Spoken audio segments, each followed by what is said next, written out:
Once again, we gather in search of the truth, dark, and mystery.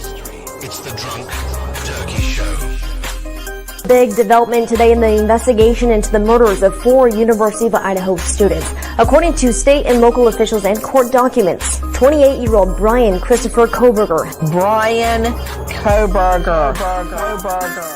has been arrested. He was arrested and arraigned this morning in Pennsylvania.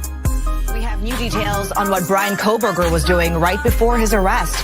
Police says a tactical team burst in to arrest the Idaho murder suspect. He was in pajamas and latest gloves, stuffing trash into Ziploc bags. Hey, greetings from the year 3000. It still sucks. This is Philip J. Fry, and you're listening to the Drunken Turkey Show. Your one stop for this sort of thing. Hit that button, like and subscribe. You know what to do, just like every other podcast. Just like every other podcast. What is up, everybody? Welcome back to the DT Show. Tonight, I think we have an excellent show for you guys. I have a special guest that's going to be joining us, a fan favorite, a returning guest. We're going to be talking about the the Spencer Tepe and Monique Tepe murders with involving the alleged murderer, Michael Mckee. And there's a lot of new information that's come about here recently, some more documents, and we're going to look at a couple of pair of documents tonight, give our opinions, and hopefully have a great conversation with you guys. So please hit the like button, hit the subscribe button, ring that notification bell. Without further ado, let's bring in Dr. Jamie Vona. Dr. Vona, how are you doing tonight? I'm good, Daniel. How are you? I literally just got done work like 2 minutes ago. How you doing? I'm glad that we got to get here on time then. I'm doing well. It's my Friday. I'm off tomorrow, so I'm excited. It's going to be a good night. Oh, good. And so, yes, ma'am. And so this case, we talked a little bit about it. It seems like we have our opinion on something, and then a short time later, it seems like it's been kind of proven what we were saying to be true. Anything surprise you before we get into anything about some of the stuff that we're hearing about Mr. Mckee? Well, I will say that when we first touched upon this and I was talking about attachment identity, I usually don't do this, but I feel like I have to because I should, whatever. So I was going with the whole adoption thing and how I felt like this, for me at least, and this is just my opinion, but I feel like by him, a lot of people were saying, do I think he spared the kids because he just wasn't thinking about the kids or he didn't dislike kids or whatever? I actually think that it has to do with him transferring his pain onto them. So almost as the ultimate revenge, if you will, against the couple. So if you think about it, he had to be adopted. He felt abandoned and all those things. And now he just does that to the kids. So he leaves them abandoned. He leaves them needing to be adopted. And it's almost like he just transferred his pain onto them. But anyway, the point I'm telling you that is because I'm now hearing other people talking about that. So that's exciting because that's never happened to me before. Well, you're a brilliant woman, and we're glad to have you. And I'm not surprised that some of your thoughts are coming to fruition here. And so, but yeah, no, you're absolutely right about some of this identity stuff and the adoption thing. And his fixation on his ex-wife. It's tremendous. And so let's break it down. We're going to read the affidavit in support of probable cause. And then there's another document that kind of talks a little bit more about the scenarios of what occurred. So the summary statement of facts in support of probable cause: on December 30th, 2025 at 9:57 a.m., Columbus police patrol officers were dispatched to 1411 North 4th Street on a check on a well-being of Dr. Spencer Tepe, who had not shown up to work. Officers arrived and found Dr. Tepe and his wife, Monique Tepe, deceased inside, suffering from gunshot wounds. 2 minor children were found inside of the home unharmed. Columbus Fire Medic number 7 responded and pronounced both victims deceased at 10:11 a.m. Columbus Police Homicide Unit team were advised and responded and initiated an investigation. Early on in the investigation, detectives were advised by identifiable friends and family of Monique Tepe that Monique had told them her ex-husband, Dr. Michael D. Mckee, had been abusive and had made numerous threats on her life during and after their marriage. The identifiable witnesses told detectives that Monique had shared an allegation against Michael Mckee of forced unwanted sex and strangulation. So let's stop right there first and foremost. So very early on, they had an idea of this person as being an issue. You know, certain persons, I think it was his boss, a lot of their friends were calling 911 right away. Because they didn't show up to work. Do you think they were aware as well of what was going on, and that was part of the reason why they were calling 911 so bad? Well, this is the thing. I think So for fast. that, I think that when you listen to the 911 call, the owner that's in Florida, it seems like to me that he's calling because it's abnormal for Dr. Tepe not to come to work on time. But I feel like for the others, they felt like for them, I felt like they had more of like a sense of urgency, and they mention her too more. I think he does too at some point. He says that the wife not answering is even more concerning. So he does mention her. But I'm not sure. I think it could be both. I think it was probably a little bit of both, that he's usually there, plus the fact that she has this. So who knows? What do you think? I think so too, especially when we find out a little bit more information in the next page about, her leaving a football game because of her ex-husband. I think that there was some folks around her inner circle that were aware of the problems. And I think that there was some concern there. The unfortunate thing is that there was a lack of what seems to be a lack of response. I don't know this to be true, but it doesn't seem like there was any documents or things of that nature that were put in. And so, like, for instance, it doesn't seem like there was any arrests, not arrests, but any court documents, complaints or anything like that from the Tepes referencing, what was going on with the ex-husband. And so maybe perhaps there is that, and we're going to find out that she had reported him throughout this entire process, of them going through the divorce and then her moving away and, finding another man, getting married. I wonder if we're going to find out there's more reports. Do you think that that's a possibility?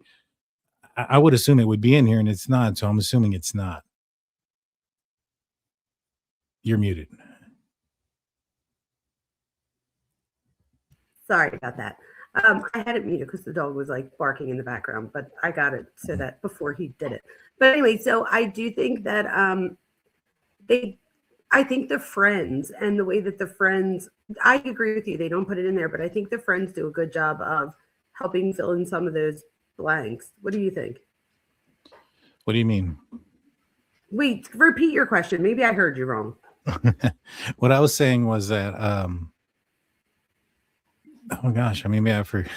So I thought you were saying like about the police officers and like that it wasn't in there. Oh, so what I was saying was that, that do you think we're going to find out that there was reports of threats and things of that nature?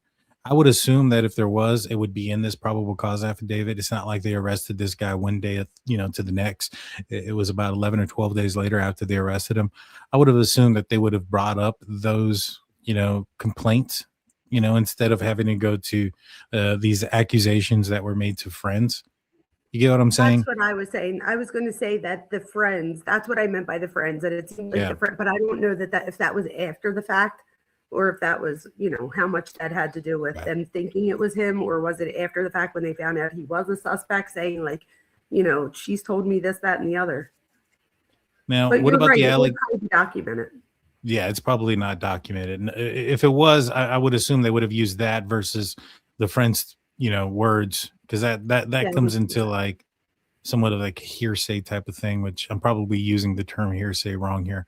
And not just that, people also have to remember that a lot of times it just makes the person more furious. So sometimes the victim, even though You would hope that they would tell somebody. They often don't, out of fear of retaliation. Right. This goes on to, yeah. This also says that there was an allegation of forced unwanted sex and strangulation. What does that tell you, if true, about Michael Mckee, about the psyche of a person who takes that from another person and uses strangulation as a form? What does that say to you, as a psychologist? It definitely has, in my opinion, something to do with like his control and power that he was trying to assert over her. And it's almost like, you know, by holding someone's neck and strangling them, and the fact that if you can overpower them, it's almost like, you know, your life's in my hands. Like, don't mess up. I think it had to do with power and control. Do you agree? I do. Right? It talks about the power. It talks about control, possession. You know, Possession. I think that all those things wrap up in there. The next sentence is interesting. Goes, another identifiable witness, so this is somebody that's different, told detectives that Michael D. Mckee had told Monique that he could kill her at any time and would find her and buy the house right next to her, and that she will always be his wife. To me, this almost sounds like this is somebody who is repeating something that Michael Mckee told them that he had told her, versus something that, this is a different witness. This is a separate witness.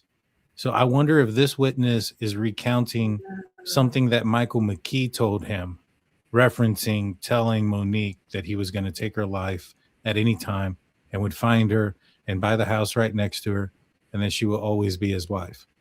Or, you know, the way I read that, it's just what it kind of sounds like, versus it saying that another witness told detectives that Monique told them that Michael had stated to her that he would kill her at any time. You get what I'm saying?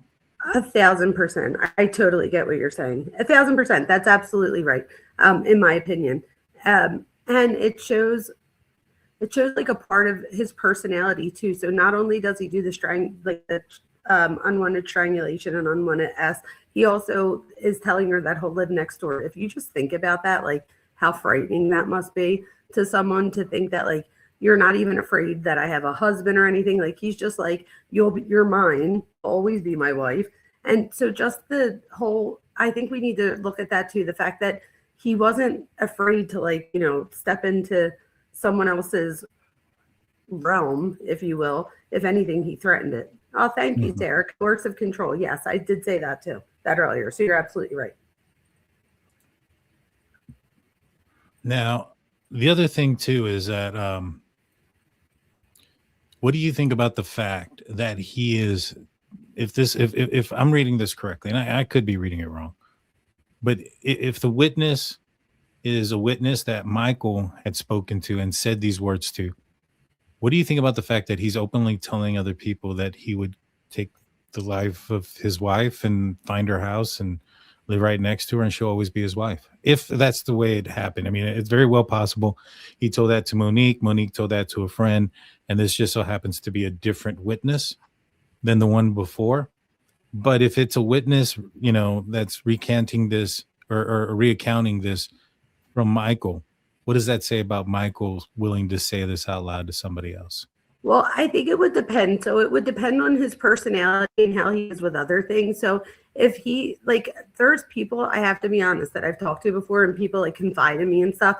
And there's a lot of people that are upset, and they're like, you have no idea, I really could have killed him, like that. And so it's like, did somebody, like, now they're looking back and they're like, oh my gosh, he used to say that? Or was it like that they really thought that he was serious? Because I'm thinking it was probably more of her friend, in my opinion. It was probably somebody that she confided in. Also, because he would then have to admit to someone that he would, like, if he was being serious and was like, I really told her I would da-da-da-da-da. Like, I don't know. What do you don't think it was someone from her? It could be, you know, but if it was somebody from Michael's side, I think that just shows of a lack of control, you know, a lack of, you know, which is why I don't think that it was from his side, because he wouldn't want for anybody to think that he was out of control. Maybe. I mean, him wanting not nobody to see that and him losing control are two different things. You know That what I is mean? true. That's And true. so we'll see. I mean, there's another part that when we get to the next page that kind of screams that out to me, that he was losing control of Oh, himself. yes, he was. Obviously, I mean, he ended up committing this crime, but I think there's a part where it almost, he doesn't care that he's going to get caught. And I'll explain it here on the next page. But this goes on to say, during the investigation, detectives were able to identify a suspect through the neighborhood video surveillance. The suspect was tracked to a vehicle which arrived just prior to the homicides and left shortly after the homicides. The video of this vehicle was very distinct features, allowing detectives to identify both a stolen Ohio license as well as an Arizona license being displayed on it at different times. Further, searches showed this vehicle to be associated with the past address of Michael Mckee, as well as his current work address in Rockford, Illinois. Additional video was obtained and showed Mckee had in his possession of the vehicle prior to and after the homicides. So they have video of him with possession of the vehicle before and after. So they have him inside the car. I'm assuming this is probably toll roads going in between that you're having to go into, and it's taking you pictures, taking pictures of him going in and out. The fact that he used Ohio stolen license plates, that tells you more about the, in my opinion, the premeditation aspect of this crime.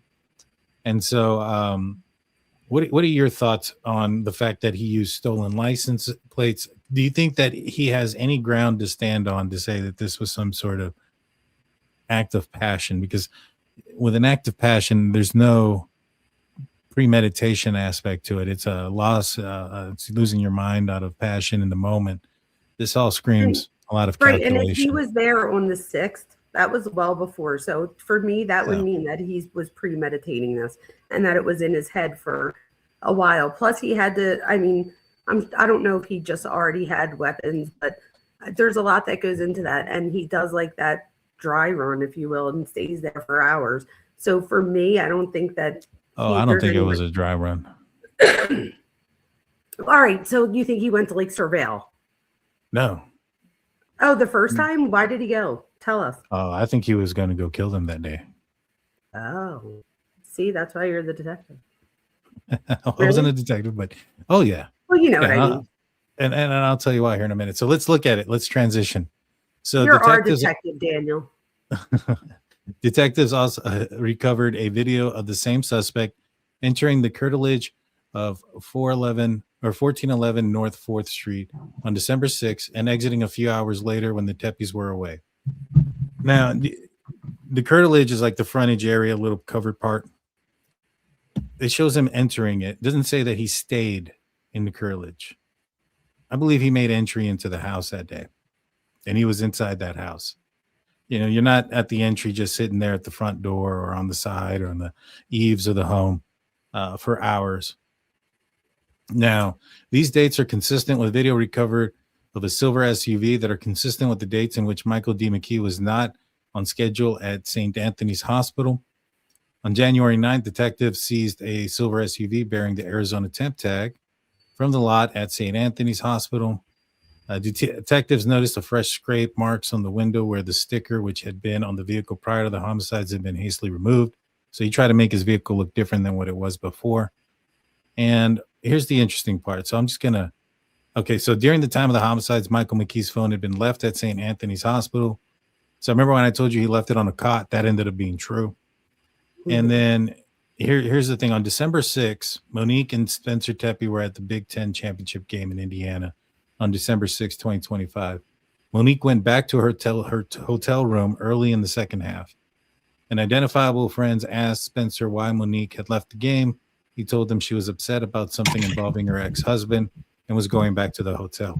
That's the same day that he's in the curtilage, December 6th. So while he's in the curtilage, he's doing something that is upsetting her. Now, does he know that she's at the game? It's possible, you know, if they put anything online, if he still has mutual friends, if his mutual friends were her friends that were going, that's quite a bit of a possibility. But I wonder if he, you know, what he was trying to do And him waiting there for hours was to upset her and in hopes that they would return home and he would be there. Oh, that's interesting. You know, I think he was. What do you think he could have said that would have made her come home? Well, remember the last statement? I'm going to find where you live. I'm going to move next door. Something of that nature. Maybe like taking a picture or something of him outside, or that, or maybe he told somebody something that he knew was going to get to her. Like, you know, he's probably a manipulative person. And so like if I know, like, for instance, if I'm him and I know that, you know, she has a friend that I'm a mutual friend of, that if I bring up her name, that I know for a fact that she's going to bring it up to her. And all he has to do is mention something like, hey, you know, I'm thinking about moving to Columbus, Ohio. Found a nice street over, you know, a nice home, you know, on 14th Street or whatever it was. Doesn't have to say I found her. Doesn't have to say anything like that. Just enough information that the friend would know and that he would know would get back to her. And then that could cause her to be upset. And he's doing it while he's there or just before, in hopes that she's going to come home at that time while he's there because she's going to be upset. That's interesting. I hadn't really thought of that. And to be honest with you, it didn't. I think I just not assumed, but to me, I was like, I thought that maybe he saw on social media or knew from friends that she was going to be away. And so he might have saw that as an opportunity to go there and maybe even forge a way to get in for the next time. Like maybe, you know, break something or something like that to where nobody would be alerted because they weren't there. He was there for a few hours. You did say, so I do have a question there real quick. They say, do you think that if he went in the house, they would have told us that? I don't know if they know that he went into the house, but I don't find it a coincidence that while he's there, she's getting upset. Like if what you're saying is true, that he wanted to covertly go in there, do something without anybody knowing, and then, you know, making her upset during that moment, you know, where somebody could call, she could call police to go check on the house, do all those things. I'm not saying what you're saying is true, but the fact that, you know, I would have found it more on what you're saying had Monique not gotten upset at that time that he was there. Because what time does it say that he was there? It says here that, well, we're assuming that it was at the same time that she was at the game. But if at the same time that she's at the game, he's harassing her while he's in her house, that's the part that kind of gets me into where, like, if his goal was to go in there, try to find a way to break in and get out of there, or set up something so he can get in later, and he knew that she was gone, I don't think he would be alerting her of him, That's true. At that moment. No, that is very, very, very true. I think I was thinking more like maybe take a picture of something on the outside of the house and maybe later on the way home where he knows that if she does call police, he'd be long gone. But like sending something to make it look like I know where you are type thing. That's why I was thinking that. And I was thinking that if he knew that she was away, it would be the perfect time to make sure he knew how to get in. But it never occurred to me that he could have went there thinking that they were home. What do you know what time he was there? Did it say? It doesn't say. Like, I wonder if it was daylight or at nighttime, because if it was at nighttime, then what you're saying is I could definitely see that. I don't know why that hadn't occurred to me. I wonder. Well, they were at the Big Ten championship game. Let's find out when that was. There you go. We'll find out when the Big Ten championship game was.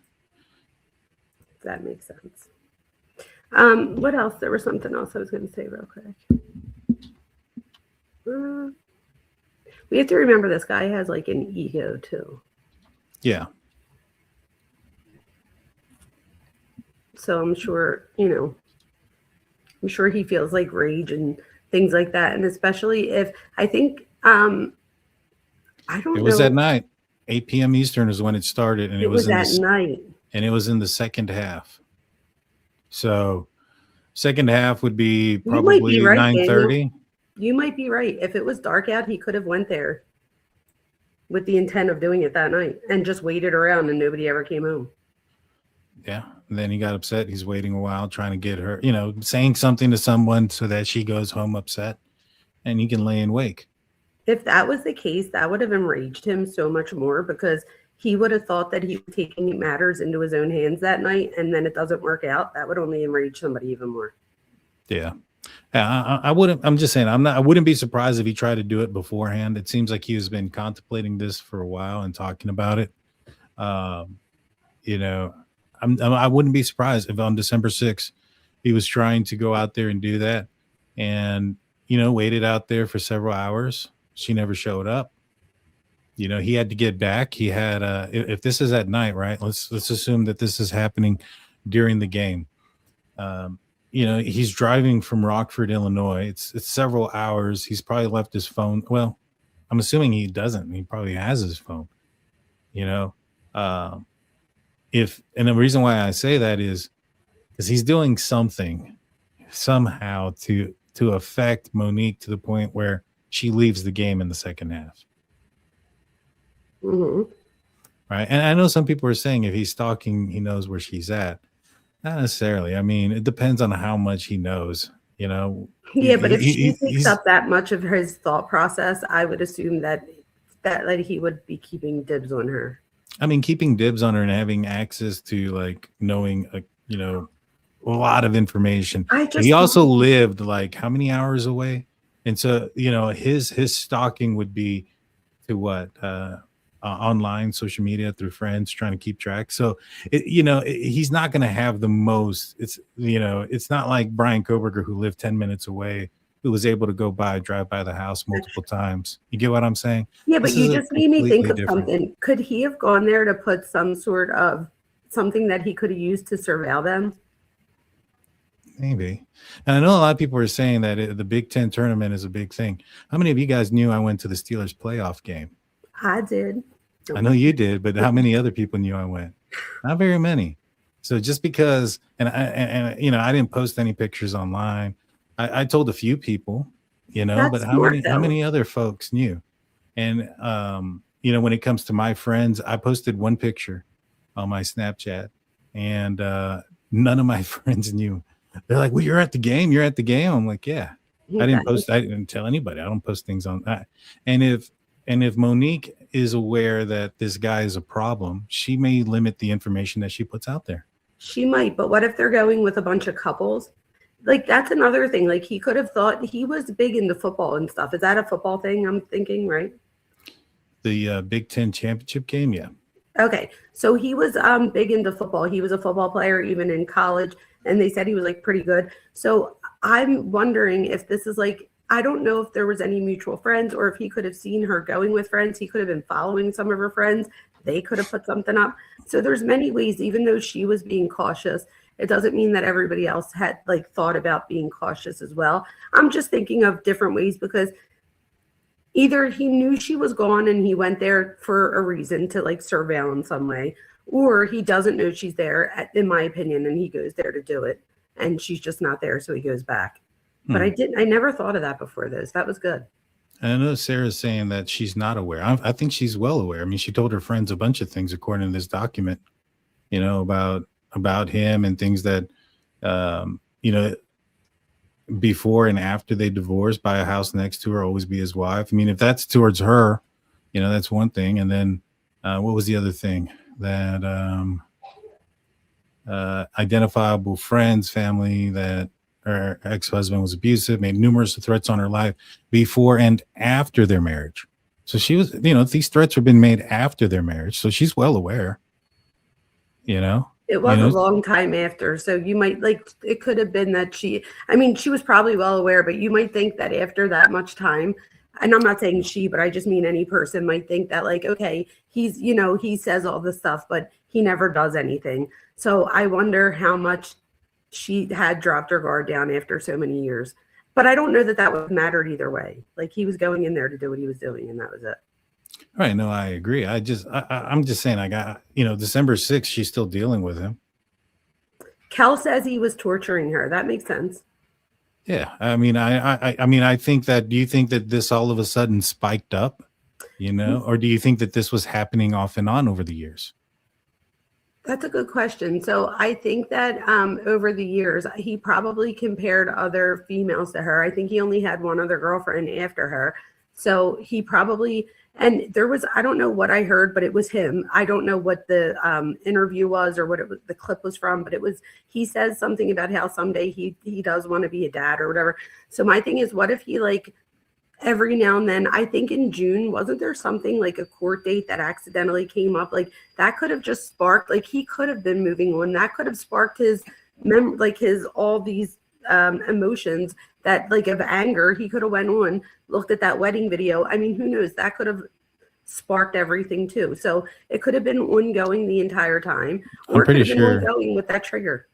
Pretty sure it was ongoing. You know, when her friends are saying that, and again, the term that they used was that he was making threats before and after the marriage, you know, so not just during the time that they were together, while they were separate, while they were away Right, from but each do you other. think that, was it recent? Do we know if any of the friends said like recently? Because it was this was many years, wasn't it? Like 8 years Yeah, I after? mean, it was many years, but you know, then all of what you're saying is then all of a sudden this guy had no, you know, lost, you know, he didn't care. He found a girlfriend, then all of a sudden it spiked up over, you know, a No, couple no, months. it would I don't always think be so. there. No, I agree with that. It would always be there. What I'm saying is, do you think, was that true that in June something came up? I'm saying, could that have been like Well, like the thing that the changes? brother-in-law had said that the guy had always been trying to keep tabs on her through mutual friends and things like that. So what could have changed though over those years? Because she's had kids. Him So like finding her. him finding her. That's what I mean. So could those court documents have maybe showed where she is, and that now gives him, it revs his engine. So it's always there, but I feel like there had, like in my opinion, there had to be something that, and again, it could have just been that he saw the video of her wedding room. I mean, it could have been many things, but I feel like there had to be something, because why now and why not after 7 years or 6 years, or I don't know. Well, he was going through a bunch of stuff in his personal life as That well. is true. And with his professional work, and he was, you know, something somewhat similar like Brian Koberger, where he probably felt like he was losing his career and things like that.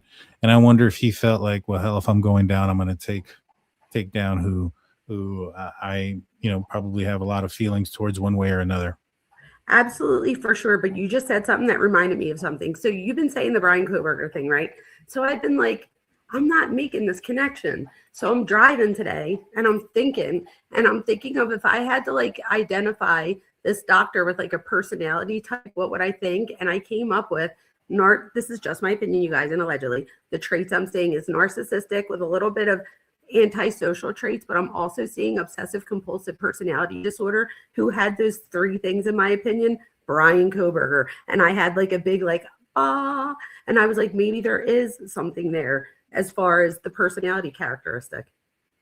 I think there is, and I think it also has to do with some of the study and planning that he put into this. That would be part of the personality characteristic. That would be that that perfectionism, that overachiever. Part of that's personality characteristic. Yeah.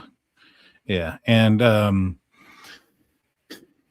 like I said, the one thing that made me think a lot like that this was somebody who planned this out, who was very calculated, was a few things, you know, where they parked, the fact that they went directly to that house. You know, you can see that the guy's walking down the alley. He's not looking at other vehicles or other houses to steal stuff. He's walking straight there. As he's passing the camera, he changes his gait and starts walking weird. And then he looks down the entire time that he was in view of the camera, and then looks up. The fact that there was no sign of forced entry, and the bodies were found inside of the bedroom without any sign of a motive initially, meaning that the house wasn't ransacked. It didn't look like somebody was trying to steal anything. It also probably leads us to believe that there was probably not some sort of sign of struggle outside of anywhere outside of the bedroom, meaning that the confrontation and everything occurred in the bedroom, meaning he probably surprised one of them while they were asleep. The other one being probably most likely Monique, Spencer waking up, and then him taking multiple shots as he's up and, going towards, the killer. And then leaves. And I think they only found like 3 shell casings. So either, old boy was shot just twice, or he somehow either picked up the shell casings or he did something so that way he could limit the possibility of losing a shell casing, i.e., perhaps wrapping a bag around his hand. I mean, he had a silencer, so he did some sort of planning. I wouldn't be surprised if he wrapped a bag around his hand or tied a bag around his hand with the gun in it in hopes that the bag was going to catch the shell casings. The only thing is, when you turn around and leave, there's a hole now at the bottom, where the muzzle shot off. And if you turn and you put your arm down, well, guess what the shell casings are coming out of? Now, you may not lose them all, but you might lose one or two. And, I wonder if that was the scenario, if he was shot more times. And even if he didn't have a bag, if he took the time to try to pick up the shell casings, that leads to a lot of, somebody who understood that they had to do that. They had to plan that, because if this was something that happened in the moment, the gunshot, the loud noise, the bang, that's going to scare somebody. They're going to think somebody is aware of it, of what occurred, and they're going to get out of there as fast as possible. I agree with all that. To stop and pick up the shell casing says something about the person as well. So all those things added together, I was like, I just feel like this person is somebody that made a very calculated plan to commit this crime. And the thing is, there's no such thing as the perfect crime. Everybody messes up. And, when you have people that do these type of crimes, it's because they're not wired right. And when you have somebody not wired right, they're gonna screw up, no matter how smart you are. And I think there's a lot of evidence here. Something to that right there. So in adult attachment theory, because I talked about attachment before here, and I talked about the difference, like how perception's reality, even when it's not real. So I think that he could have had like a heightened attachment insecurity, and anybody that's followed me knows that I talk about this often.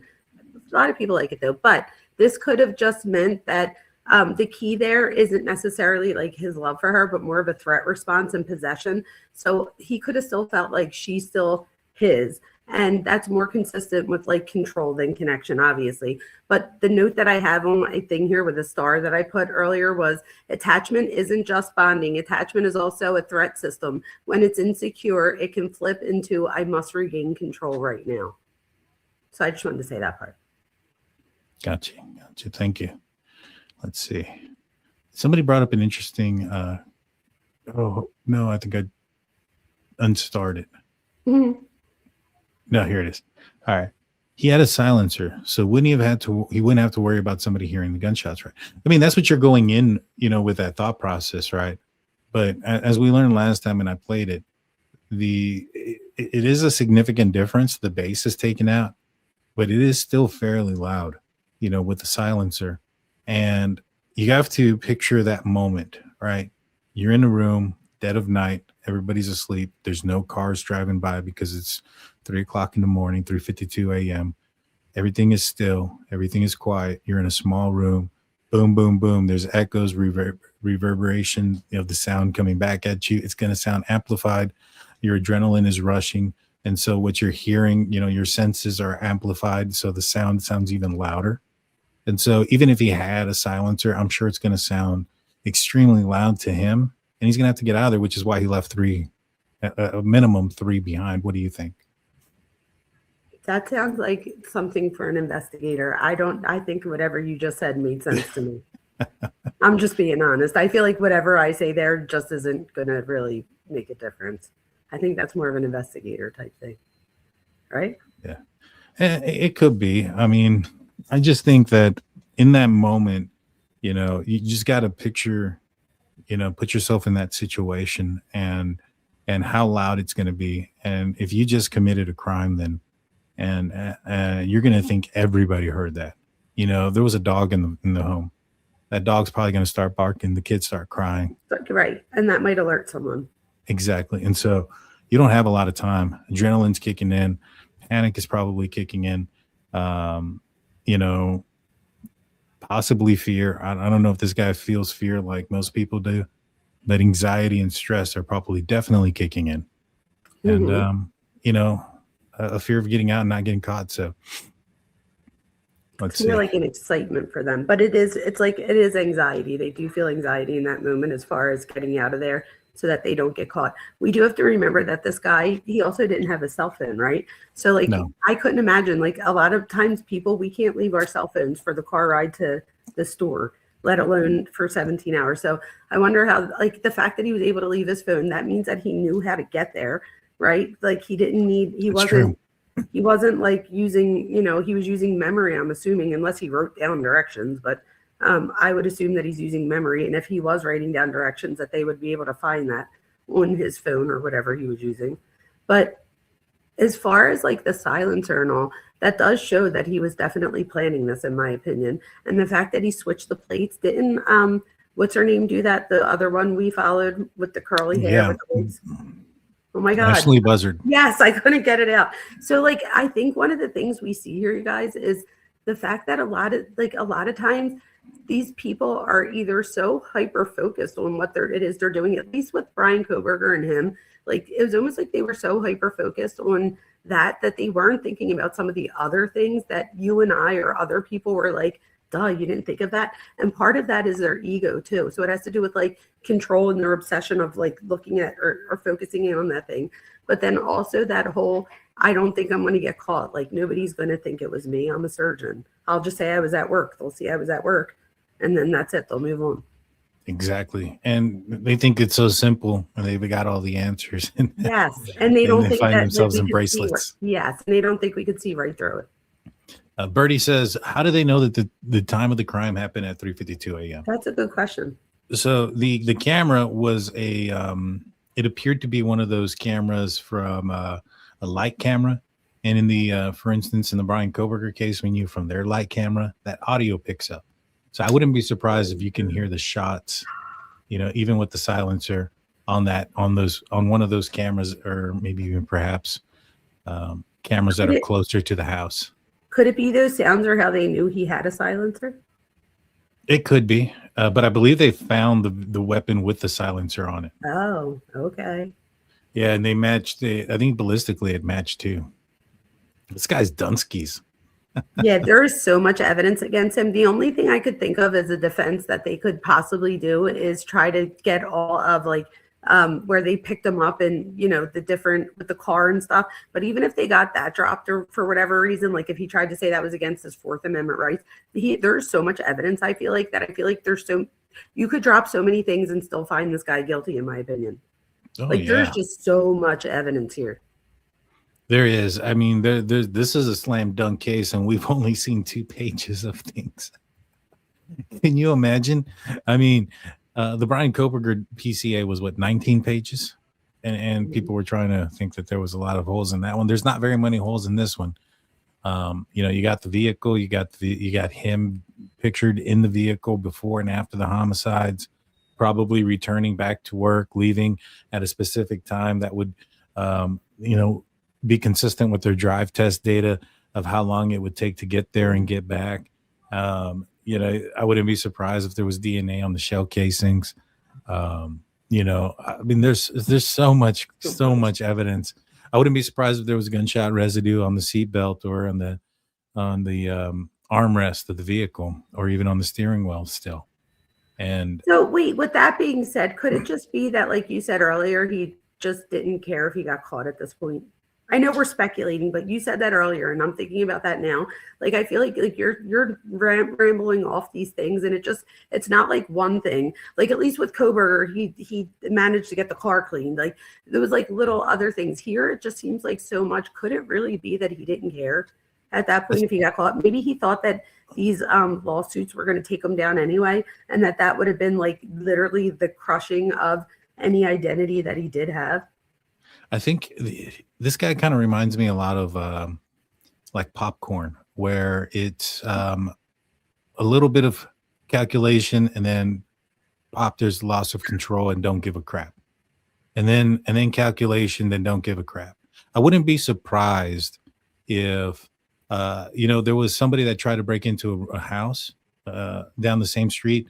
If he didn't take his phone and he got lost and confused and went to the wrong home, and try to break into a home I think it was like a week or so. I think it was on the, maybe the 11th, so about 4 days after he was there in the curtilage, maybe perhaps he goes out there realizes he brought his phone, shouldn't have done that. Comes back a few nights later, gets lost because he doesn't have his phone, and then almost breaks into the wrong home, and then leaves. If that was him, I'm not saying it was. And then he leaves his phone back, and then he comes back. So he's kind of almost, I don't want to say getting better each time, but to a certain extent, getting better each time. And then just on the night that it happens, he lucked out. He found the right place without having his phone and made entry, maybe because he was there, and he did figure out a way to easily access the house and make it easily accessible again.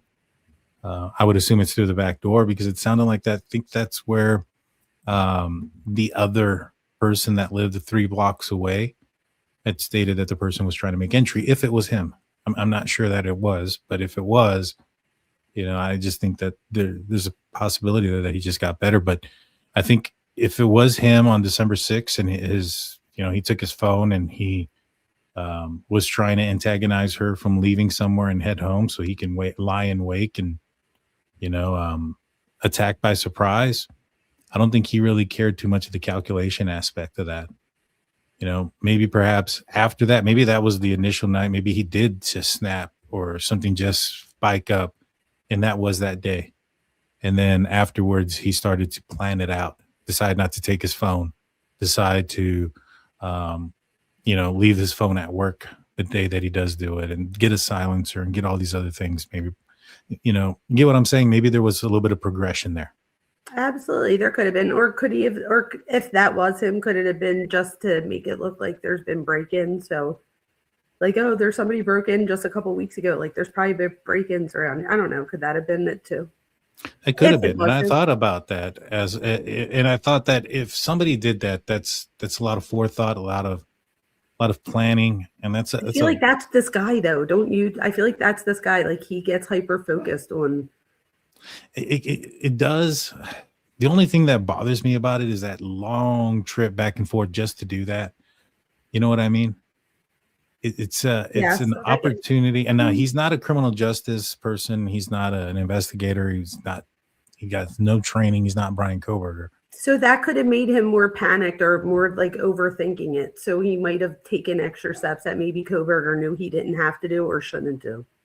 Well, not necessarily that, but I think that if he going out there and trying to break into another house and trying to make it elude like there or assume that there was some sort of mass break-in and this is just a random act of burglary, to go out there and commit another crime like that, even if it's not actually making entry or anything like that, I mean, that's risking a lot, because you basically you are alerting somebody of something and they're going to call 911. They're going to call the police. You might be on video. They might do an investigation into that. And then that might point at you. And now you have to overcome that and that may prevent you from committing your actual crime. So I doubt it. I think more so. Think that he didn't, that it probably was something altogether different because that now that you're saying that could have been enough to make him wait longer or whatever. Like that could have interfered with him even doing it the way that you just said that. So maybe he didn't even know about it. A lot of people say things like, for instance, Bryan Kohberger, why did he go into the house with a bunch of cars in the front? And I'm like, well, he lacks control. I think the same thing with this guy. I think he lacks control. And so him breaking into another house and then like if somebody were to call and he flee and he got the wrong house, I don't think that's going to prevent him from going back. The thing is, when it comes to control here, one of the things that I think that we see different with Kohberger and him is that they're high functioning, high achievers, and high functioning, high achievers are usually, they're very in control. To get to a doctorate degree, I have to be honest with you guys, you literally have to have control and you have to be an overachiever. Like it's so competitive. So to me, that says, and again, I think it has to do with power and control. I think you're right about that. So could it be that they have such control in, in these other areas and then feel out of control in that one area? Like you're making me think about a lot of things. That's why I like us having these conversations, because then I start putting more things together, like more in a full picture, and it totally makes sense. I think you're onto something there, Daniel. Yeah, I just think that I think he had a lot of things come easy to him, whether it was sports, whether it was, school and studying, and maybe perhaps it took some, work and ethic and stuff to get, to where he was. And, um, I think there's something that those folks who, uh, like achieve and achieve and achieve. And then when something doesn't go right for them and it starts to snowball, that they lose control pretty easy, or because they're not, they haven't had that built for adversity. They haven't been built for adversity, and they can handle adversity, in a very wrong manner if they don't have the right, wires connected. Am I making sense here? Yeah, a little bit. I think I'm following. Is it because like maybe perhaps this guy's just kind of gotten everything, and he's always been like, so for him to have gotten to where he did with collegiate football, he must have been very determined, and a person who, I agree with that. practiced quite a bit, did a lot more, right? Stride, and then he got his doctorate, which I think that would probably take a lot of that as well. And so then you have him losing things, losing his wife, losing potentially his job and his career, getting sued and all these other things. If he didn't come up with a bunch of adversity, and even though he worked hard for everything that he had gotten, I think if he's not wired right, that type of adversity that late in life, I don't know. I guess maybe perhaps that could have some sort of effect like this. Yeah, well, absolutely. Your earlier, development would, but I think that this has more to do with like attachment and like that threat activation related to attachment. So I think that we see coercive control with this guy, which is different. And I think I said it so many times that I feel like I need to tell people what it is real quick. Coercive control is different in that it seeks to get power and dominance over someone, which would be, a little bit different than control in other ways. So I think that for him, this is about dominance and about power and about him. What's the word I'm looking for? You said it earlier, like having, oh my gosh, what's the word? It begins with a P, I think. Like when you have power over somebody, that's what I'm trying to say though. When you have possession, that's the word. Look, good for you, Daniel. That's exactly what I was saying. So, possession, he's he's got that possessiveness. So I think that, and for her, I don't know, the whole football game thing I keep going back to, but with control, I'm still just confused about what his plans were. And I feel like before the live, I was like more solid about what I thought. And now I feel like I'm just all over the place with some of the things that you said that I'm putting together. And it's making me think a bunch of other things. So I'm interested to see how I feel in like an hour after I soak it all in. But that's good though, right? That's the best part about then going live with someone else, because if I didn't, I could do a live and I would just say what I think, which is probably very intelligent, but it's not the whole picture. So by talking to other people, and even like the people in the chat, like Sarah and other people, Kel, there was a lot of people that were talking tonight. So by putting all those things together, it really does help you reflect and just think about this in a bigger picture and how does that change things. So I'm going to have to like think about this whole thing and then tell people how I feel later. It's interesting. I'm sure we'll do it again.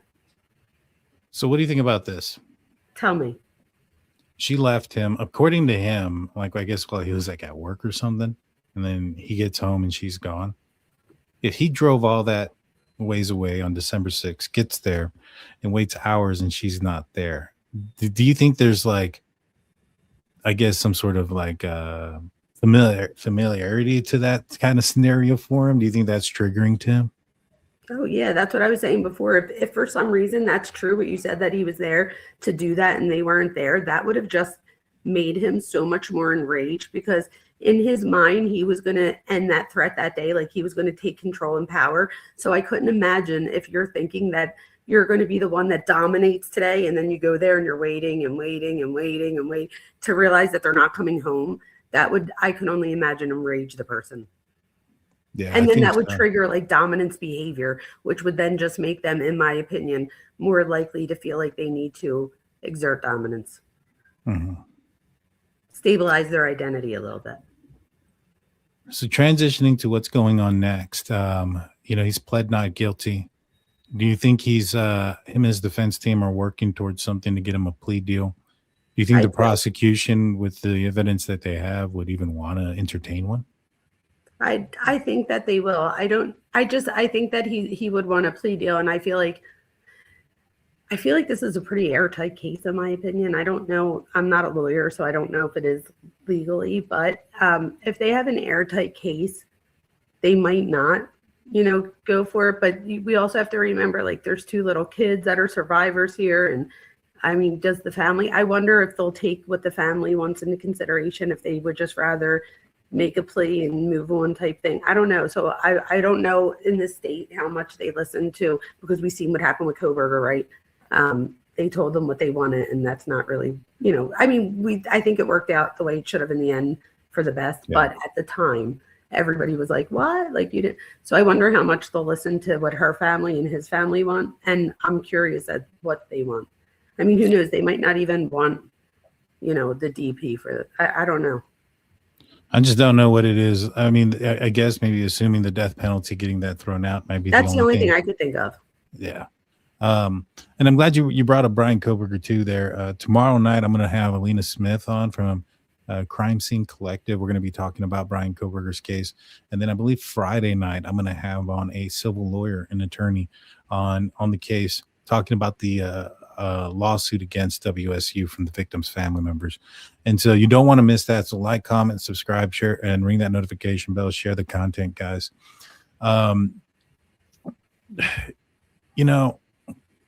Man, I was going to go somewhere and I completely forgot where I was going. You were like wrapping it up, like to get like everything. No. I wasn't going to wrap it up though, but there was something else that I was going to say about a lawyer. And it had to do with this case here. And it had to do with, the legality. So what is it that they could be thrown out? I mean, it does seem like an airtight case, but what are some things that maybe perhaps a good defense team could get thrown out? A good defense team could possibly get thrown out the witness statements. If Monique never created a police report and all she did was tell other folks, and all they have are statements, and they have nothing like text messages, nothing in writing, nothing in letters, I think that some of that might be able to be thrown out under hearsay. I was just going to say, Chloe and Travis taught us all about hearsay rules. That's hearsay. Yeah. And so, I mean, not saying that it will get thrown out, but I think that that's probably their best bet. I mean, I think the defense is probably going to key in on that and get a lot of that testimony thrown out. Anything from friends. Not saying that it will, but I think that's going to be the focal point. So that way they don't hear about some of these issues that he was having. I think the fact that he kept the gun is going to do him in. I mean, they were able to match it up with how much more can you get? I agree. I mean, I think the only thing that maybe perhaps they're going to try to argue that there wasn't enough evidence to get probable cause. I think that's probably going to be the first one we're going to hear. There wasn't enough evidence for probable cause for this, for that, for this, for the search of the vehicle, which they're going to try to use that so they can throw out. I think that's where they found the gun. They're like, oh, well, at the time, they didn't have phone records. His phone records showed he was at work. They didn't have this. All they had was grainy photos of the vehicle, and they decided to search his vehicle, and they found something, so they want to get the vehicle search thrown out. So essentially, we get the weapon thrown out. Could he say mistaken identity? That's what Army Vet was asking. I mean, I guess not guess. with the car and stuff. Right. Right. It's possible. It's going to be hard for this guy to get anything, in my opinion. I think this is an interesting case too, though, because of the dynamics, and we can see what happens in these types of relationships and situations and how they could still be dangerous years later, and how we should, our subs and stuff should, worry about X, Y, and Z, or how they could relate it to their own lives. But as far as the legalities of this, I really do feel like this is like he's done. Oh yeah, I think he's done for.